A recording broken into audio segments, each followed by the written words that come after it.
वालेकुम स्टूडेंट्स, उम्मीद करता हूँ आप सब लोग खैरियत से होंगे। अच्छा स्टूडेंट्स, हमारे 4.3 के 15 क्वेश्चन हो गए थे।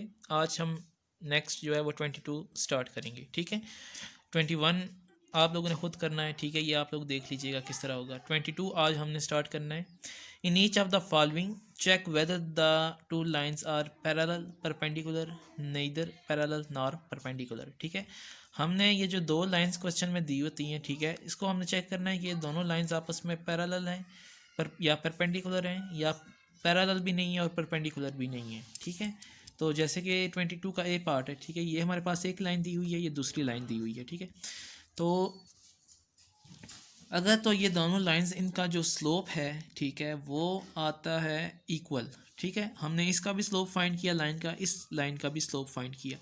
अगर तो ये इक्वल आता है तो इसका क्या मतलब है कि ये दोनों आपस में पैरेलल होंगी, क्योंकि हमने पढ़ा था कि जो दो लाइंस का अगर स्लोप इक्वल हो तो वो दोनों लाइंस पैरेलल होती हैं। इसी तरह अगर ये दोनों लाइंस का स्लोप हमने निकाला वो इक्वल नहीं है, फिर अब हम चेक करेंगे कि इन दोनों का जो प्रोडक्ट है वो -1 के इक्वल आता है या नहीं। मतलब इसका भी हमने स्लोप फाइंड किया और इसका भी स्लोप फाइंड किया, इन दोनों स्लोप को आपस में मल्टीप्लाई किया और चेक करेंगे कि वो -1 के इक्वल आता है या नहीं। अगर तो वो -1 के इक्वल आ जाए तो फिर इसका मतलब है कि वो ये जो दोनों लाइंस हैं आपस में वो परपेंडिकुलर है। ठीक है, उसके बाद अगर ये दोनों चीज़ें नहीं होती, ना तो इन दोनों का स्लोप पैरेलल आता है और ना ही परपेंडिकुलर आता है, ठीक है, तो फिर ये दोनों लाइंस इस तीसरी फॉर्म में आ जाएंगी कि ये तीनों दोनों ना तो पैरेलल हैं और ना ही परपेंडिकुलर हैं। तो सिर्फ आप लोगों ने ये चेक करके बताना है कि ये पैरेलल हैं या परपेंडिकुलर हैं, या पैरेलल भी नहीं है और परपेंडिकुलर भी नहीं है। ठीक है, अच्छा स्टूडेंट्स, हमने फार्मूला पढ़ा था कि अगर हमारे पास लाइन के दो पॉइंट मौजूद हों तो तब हम उसका स्लोप फाइंड कर सकते हैं। ठीक है,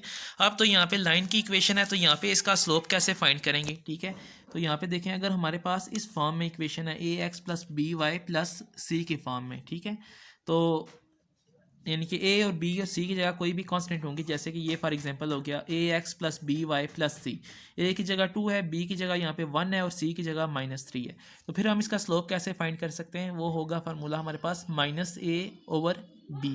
ठीक है, ए हमारे पास जो भी एक्स के साथ जो भी कांस्टेंट होगा उसके साथ हम माइनस लगा देंगे और डिवाइडेड बाय वाई के साथ जो कांस्टेंट होगा उसके साथ डिवाइड कर देंगे, तो वो हमारा उस लाइन का स्लोप आ जाएगा। ठीक है, जैसे कि इस क्वेश्चन में ए हमारे पास क्या है, 2 है, और बी हमारे पास क्या है, 1 है, तो -a और b होता है, यानी कि -2 डिवाइडेड बाय 1, यानी कि वो -2 के इक्वल ही आएगा। ठीक है, तो इस लाइन का स्लोप हमारे पास क्या हो गया, ये हो गया हमारे पास -2। ठीक है, अब इस लाइन का चेक करते हैं, -a डिवाइडेड बाई b, ए हमारे पास 4 है, यानी कि -4 डिवाइडेड बाई 2, बी हमारे पास 2 है। ठीक है, तो ये हो जाएगा -4 डिवाइडेड बाई 2, तो ये 2 -4 के साथ कैंसिल आउट हो जाएगा, तो क्या आ जाएगा, -2। ठीक है, अब इस लाइन का भी स्लोप -2 आया है, इस लाइन का भी स्लोप -2 आया है, तो इसका क्या मतलब है कि ये दोनों लाइंस आपस में पैरेलल है।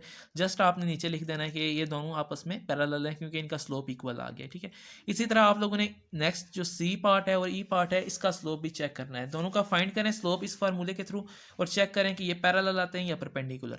अगर यहाँ पे मेरे पास -2 आता और यहाँ पे कुछ और आता, ठीक है, तो फिर ये दोनों इक्वल तो नहीं रहे। अब मैं इन दोनों को मल्टीप्लाई करता और चेक करता कि ये -1 के इक्वल आते हैं या नहीं। अगर -1 के इक्वल आ जाए तो ये फिर हम लिख देंगे लास्ट पे कि ये परपेंडिकुलर हैं, और अगर ये -1 के इक्वल भी नहीं आते तो फिर ये हमारे पास ना परपेंडिकुलर हैं और ना पैरेलल हैं। ये हमारे पास इसमें आ जाएंगे कि ये ना भी नीदर पैरेलल नॉर परपेंडिकुलर। ठीक है, क्वेश्चन नंबर जो ये 25 है, ये इसको आप लोग स्किप कर दें। ठीक है, ये हम छोड़ रहे हैं 23 सॉरी। ठीक है, अच्छा नेक्स्ट हमारे पास जो क्वेश्चन है वो 25 है। Find an equation of the line through 5 - 8, एक पॉइंट हमारे पास दिया हुआ है, हमने इक्वेशन ऑफ लाइन फाइंड करनी है perpendicular to the join of A B.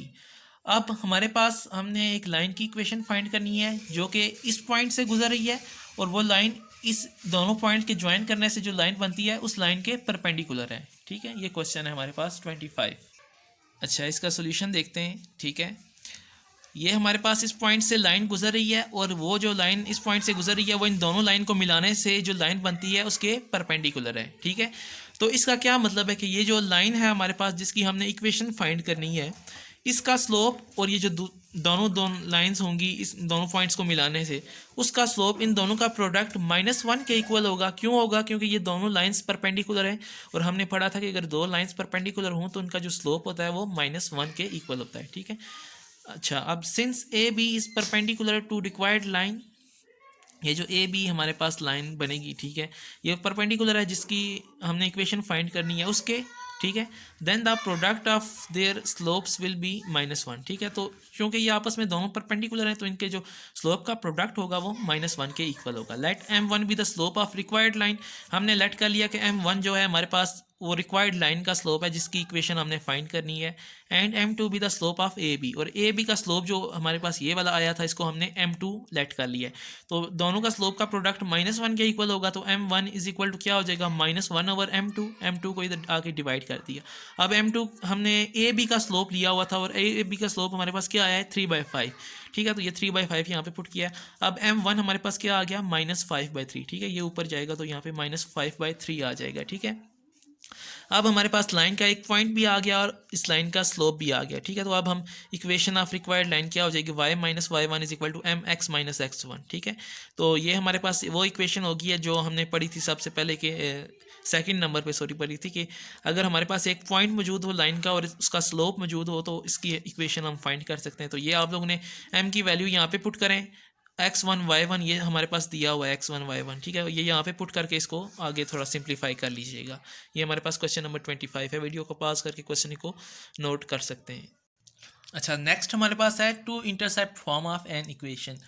हमने लास्ट लेक्चर में पढ़ा था स्लोप इंटरसेप्ट फॉर्म पढ़ा था, उसके बाद पॉइंट स्लोप फॉर्म पढ़ा था, उसके बाद 2 पॉइंट स्लोप्स फॉर्म वो भी पढ़ी थी हमने। ठीक है, अब नेक्स्ट हमारे पास है two intercept form of an equation. ठीक है, ये हमारे पास होता है x/a plus y/b equal to 1। ए हमारे पास x इंटरसेप्ट होता है, b हमारे पास y इंटरसेप्ट होता है। ठीक है, तो ये इक्वल टू होता है 1 के। यानी कि अगर कोई क्वेश्चन में हमारे पास x इंटरसेप्ट भी दिया हो और y भी इंटरसेप्ट भी दिया हो और बोला जाए कि लाइन की इक्वेशन फाइंड करें, तब हम ये वाली फॉर्म यूज़ करते हुए लाइन की इक्वेशन फाइंड करेंगे। ठीक है, क्वेश्चन नंबर 26 देखें, find equation of two parallel lines. हमने दो पैरेलल लाइंस की इक्वेशन फाइंड करनी है।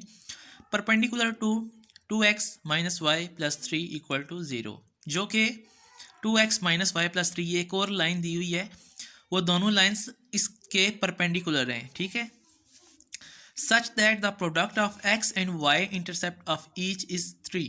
ठीक है, अब एक और चीज़ भी उसने दे दी है साथ में। सबसे पहले तो उसने कहा है कि दो पैरेलल लाइंस की इक्वेशन फाइंड करें जो कि इसके परपेंडिकुलर हैं, और साथ में ये चीज़ दी है कि उनका जो इन दोनों लाइंस जिनकी हमने इक्वेशन फाइंड करनी है उसका जो x इंटरसेप्ट है और y इंटरसेप्ट है, उन दोनों को अगर हम मल्टीप्लाई करें तो वो 3 के इक्वल आता है। ये एक और चीज़ उसने बता दी है क्वेश्चन में। ठीक है, एक्स इंटरसेप्ट क्या होता है, जब वो जो लाइन एक्स एक्सिस पे जिस जगह पे क्रॉस करती है वहाँ पे वो एक्स इंटरसेप्ट होता है, और जो लाइन वाई एक्सिस पे जिस जगह पे क्रॉस करती है वो वाई इंटरसेप्ट होता है। ठीक है, तो एक्स इंटरसेप्ट और वाई इंटरसेप्ट का जो प्रोडक्ट है वो 3 के इक्वल है।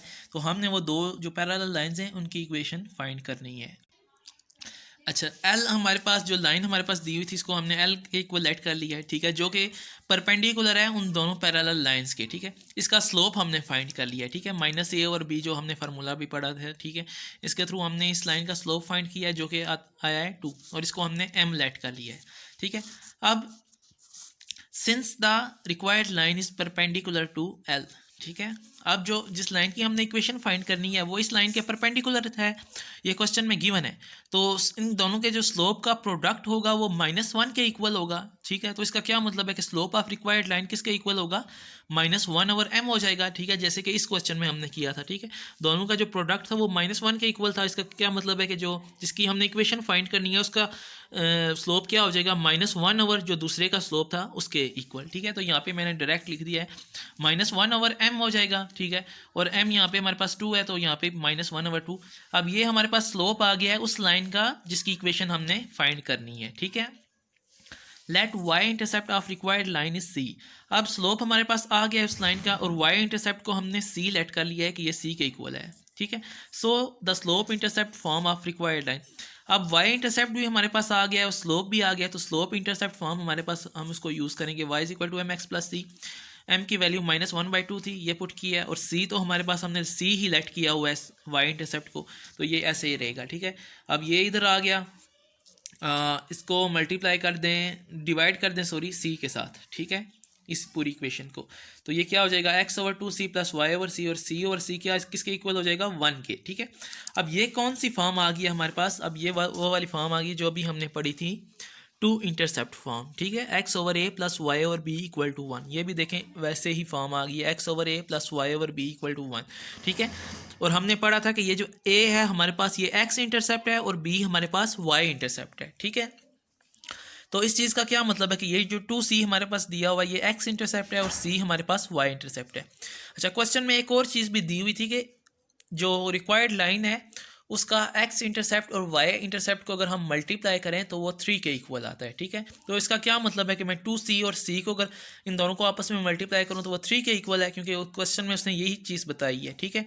तो 2c² = 3, c जब दोनों साइड्स का अंडर रूट लेंगे तो यहाँ पे c² को ख़त्म कर देगा और प्लस माइनस √3/2, ये c की वैल्यूज़ 2 आ जाएंगी, ठीक है। अब ये दोनों वैल्यूज़ जो है वो इस इक्वेशन नंबर 1 में पुट करेंगे हम, ठीक है, -1/2x + -√3/2, ठीक है। तो ये जो हमारे पास आई है इक्वेशंस, अब देखें ये दो इक्वेशंस आई हैं, एक +√6 की फॉर्म है और एक -√6 की फॉर्म में, ये दो पैरेलल लाइन्स की इक्वेशन है जो हमने फाइंड करनी थी, ठीक है।